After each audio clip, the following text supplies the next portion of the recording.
Isa rin pa kayo guys sa mga naniniwala sa pungsoy? Wala namang masama maniwala, kaya ako meron talaga akong lucky plan sa harap ng bahay. Ipapakita ko sa inyo guys, kapag pito daw yung dahon, swerte daw ito. So bilangin natin 1, 2, 3, 4, 5, 6, 7. So, swerte daw to guys kasi pito. Tingnan natin yung sa likod niyang dahon guys. Bilangin natin. 2, 4, so 6 lang siya. Pero at least meron tayong 7. So, ito guys yung mga halaman na sa harapan o ng aming bahay. Ayan. Pati guys dito sa harap kasi under construction nga ito pero hindi ko pa tinatanggal yung halaman. Ayan.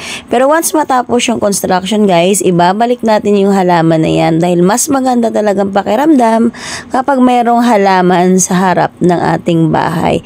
So, late yan yung mga plantita na tulad ko. Ayan. Thank you for watching. Bye!